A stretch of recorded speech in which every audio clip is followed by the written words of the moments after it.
Today I'm flying down to Sydney from Shanghai on Qantas flight QF130. This flight departs daily from Pudong International Airport Terminal 1. Once I arrive in Sydney, I'm transferring to the domestic terminal and heading home to Adelaide on QF759.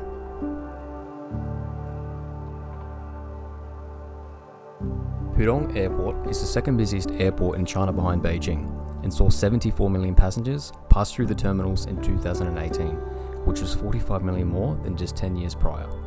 This can be partly summed up by the economic growth and rising incomes across China that have significantly increased levels of business and leisure travel. Pudong Airport mainly serves international flights, while the city's other major airport, Shanghai Hongqiao, mainly serves domestic and regional flights.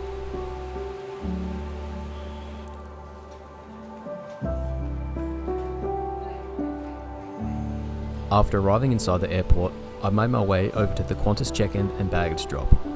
You can find your airline via the monitors, which display your airline paired with a letter from A to Z.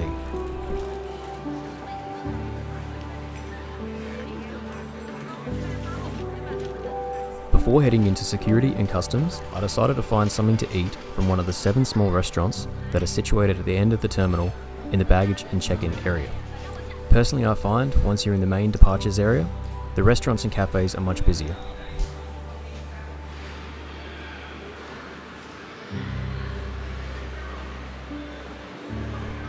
After passing through security and customs, I made my way into Terminal 1 departures. I still had an hour and a half to kill before boarding, so I spent most of this time walking up and down the long terminal before sitting down and enjoying some plane spotting.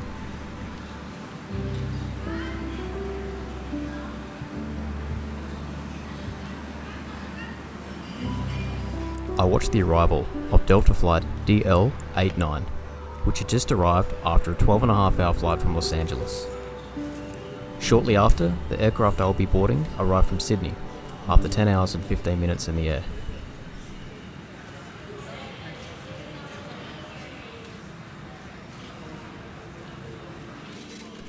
At 10 minutes past 7, boarding commenced at gate 16.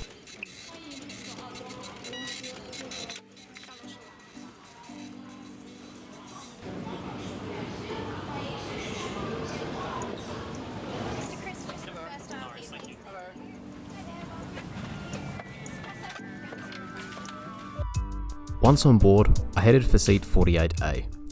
I always pre-purchase my seats so I can have a window. I find that around this area of the A330s is great for a view. On behalf of Captain Martin Bradley and the crew, we'd like to welcome you aboard this Qantas flight 130 down to Sydney with a flight time of 10 hours and 6 minutes.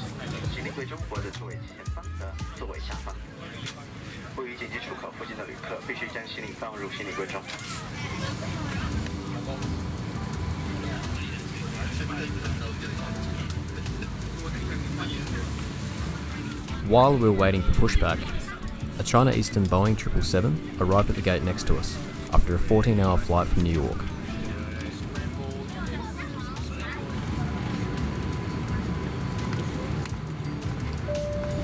Ladies and gentlemen, cabin crew, please arm doors and cross-check.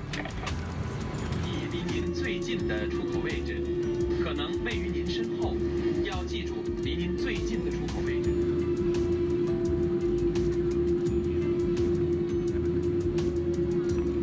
After pushback, we taxied around past Terminal 2 and lined up on runway 16 right.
After takeoff, we banked left and headed inland for Japan over the East China Sea. As the captain explained, this is the usual route they take to manage traffic in the area. And if you look at a flight radar, you'll see how dense the traffic is in this region. As we climbed through 14,000 feet, you could see the true scale of the number of ships below waiting to come into port.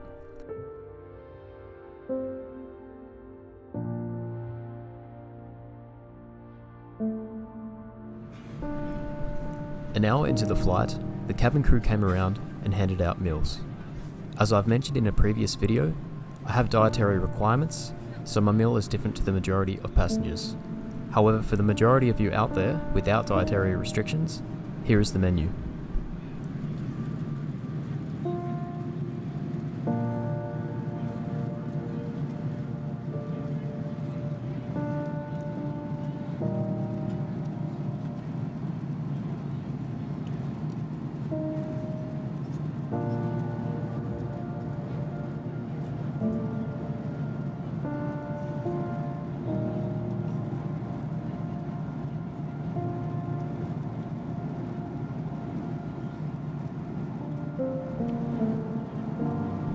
Two and a half hours into the flight, lights were dimmed and I tried to get some rest.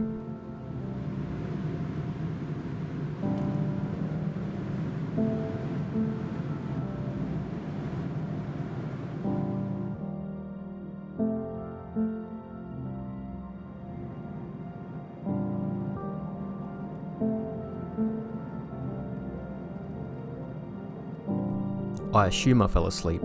However, on these flights, it's often hard to tell, as the next time I checked the map, we were 2.5 hours out of Sydney and had just entered northern Queensland.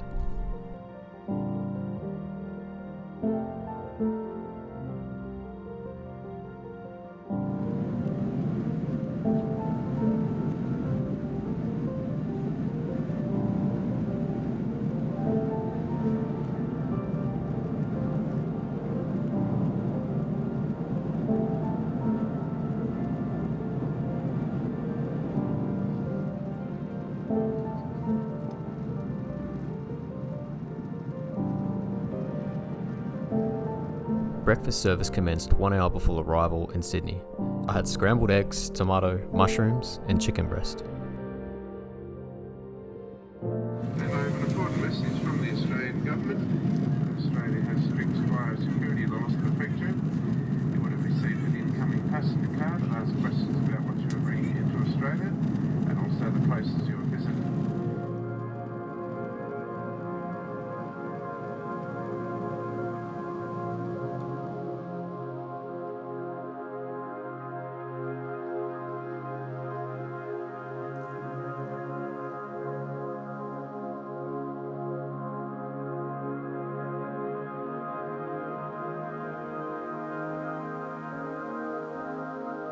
"30 minutes prior to landing, we began our descent into Sydney.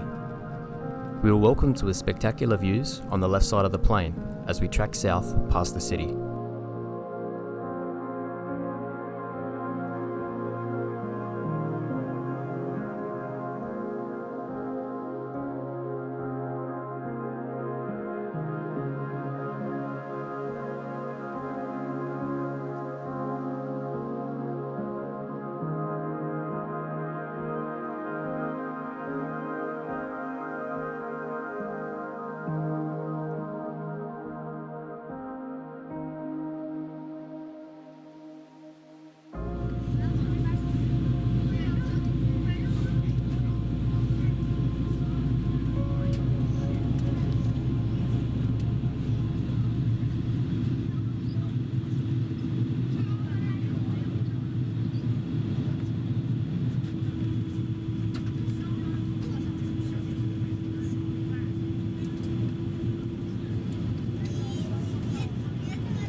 We touched down in Sydney at 12 minutes past 8 local time, after a 9-hour, 53-minute flight.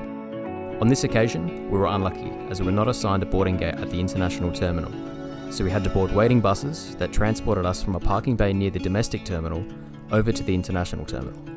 Overall, the process was relatively quick and it came as no major hassle.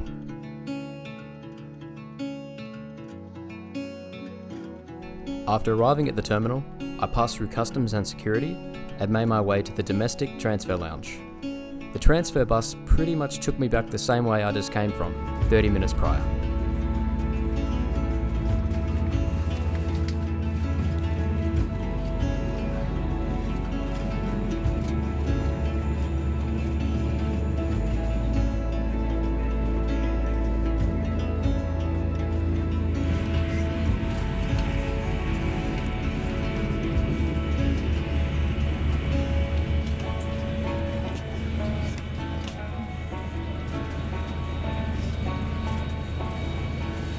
After a 4-hour wait in the terminal, I boarded my flight back to Adelaide on QF759.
At this stage of the day, I was pretty fatigued, so I didn't record any details regarding the flight. However, I continued to record between naps as we headed west to Adelaide.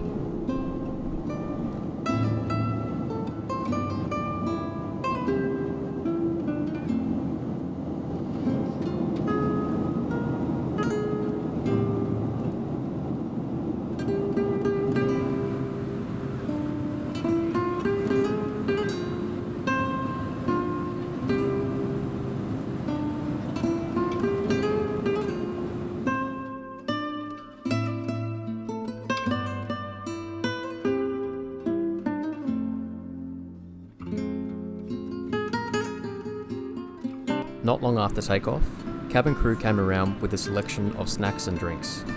However, at this stage, I was more interested in rest than snacks.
We touched down in Adelaide at 3:05 local time, after a 1 hour, 47 minute flight, and some 18 hours after departing Shanghai.